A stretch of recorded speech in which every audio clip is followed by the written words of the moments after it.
দর্শকবৃন্দু, শাহরাস্তি ঠাকুরবাজার এলাকায় হসপিটালের পূর্ব পাশে একটি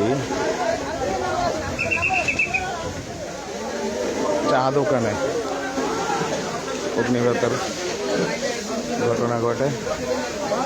এই মুহূর্তে ফায়ার সার্ভিস আগুন নেভানোর চেষ্টা করছে। আপনারা দেখতে পাচ্ছেন ফায়ার সার্ভিস ঘটনাস্থলে। সংবাদ পেয়ে ফায়ার সার্ভিস এখানে একটি গ্যাস সিলিন্ডার রয়েছে। এটা গ্যাস সিলিন্ডার ভাই, গ্যাস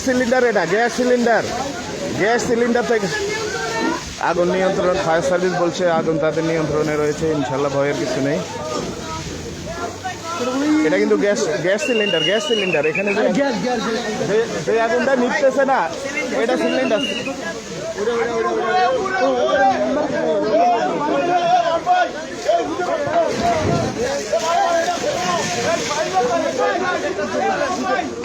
দুইটি দোকানে আগুন লাগে, একটা হচ্ছে আপনার চা দোকান আর একটা ফার্নিচারের দোকান। ইতিমধ্যে দুইটা দোকানের আগুন মোটামুটি নিয়ন্ত্রণে আছে। আগুন নেভানোর কাজ করছে ফায়ার সার্ভিসের একটি টিম। আগুনের সূত্রপাত মনে এটা ভিতরে হয়েছে না? দোকান কি বন্ধ ছিল? তো দোকানটি বন্ধ ছিল, বন্ধ একটি চায়ের দোকান থেকে আগুনের সূত্রপাত ঘটে। ওই যে ভাই ফ্রিজে উপরে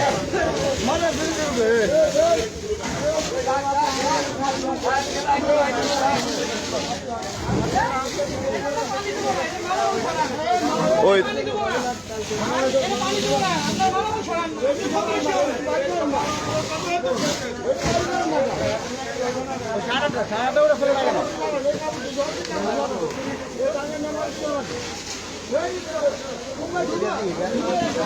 কয়টা বাজে আমি কেটে গেছি,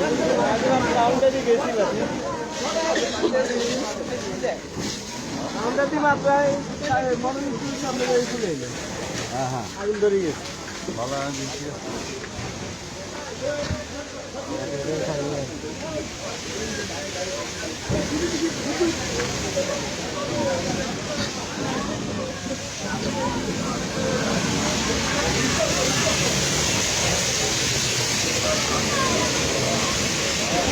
এখানে কি কারেন্টের লাইন অফ হয় নাই?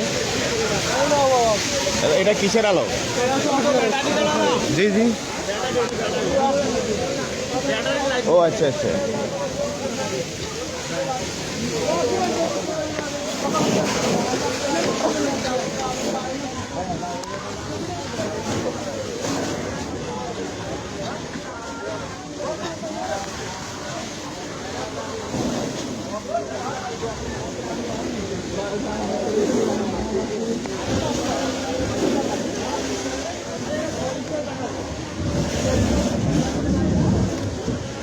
দর্শক শ্রোতাবৃন্দ, ইতিমধ্যে আগুন নিয়ন্ত্রণে এসে গেছে। দমকল বাহিনী আগুন নিভানোর কাজ করছে।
মাসুদের চা দোকান, কিন্তু ইয়ের দোকানটা কার? এই যে কাঠের ডিজাইন করা যায়। হ্যাঁ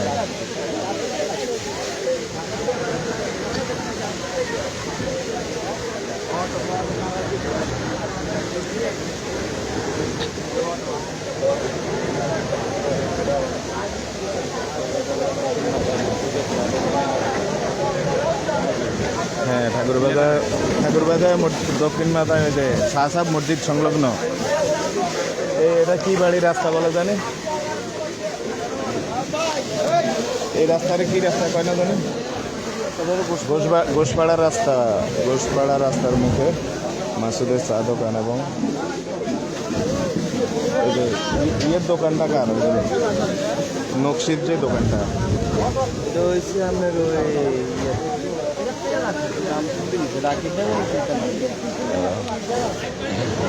কাঠে নকশি করার একটা দোকানে, সেটা চা দোকানটার পাশে থাকার কারণে সেটা তো অগ্নিকাণ্ড ঘটে।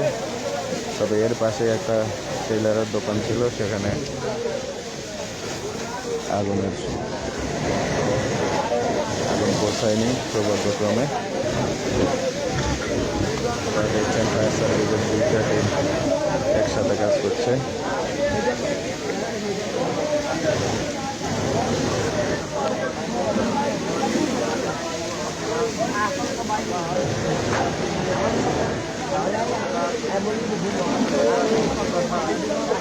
ধোঁয়া উঠছে।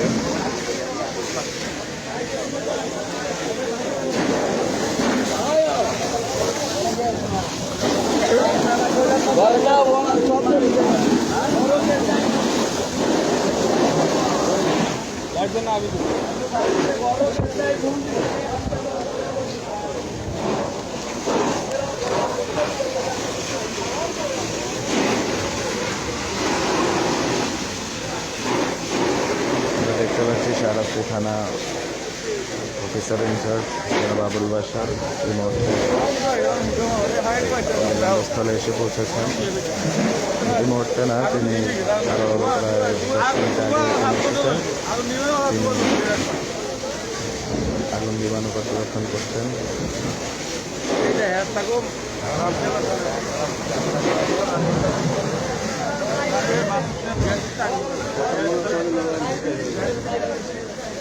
সম্ভবত গ্যাস সিলিন্ডার অথবা কয়েলের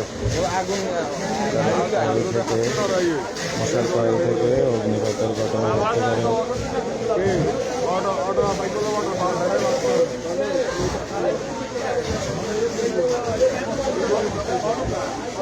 আগুন মোটামুটি নিয়ন্ত্রণে এসে গেছে। আগুন নিবানো মোটামুটি শেষ।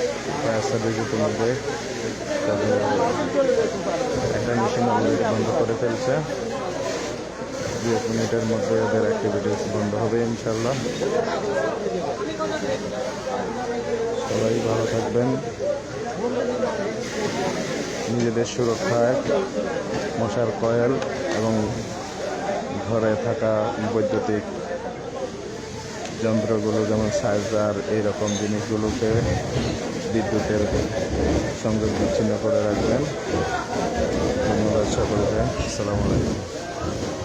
যারা এখন আমার সাথে ছিলেন সবাইকে ধন্যবাদ জানিয়ে শেষ করছি। আসসালামু আলাইকুম।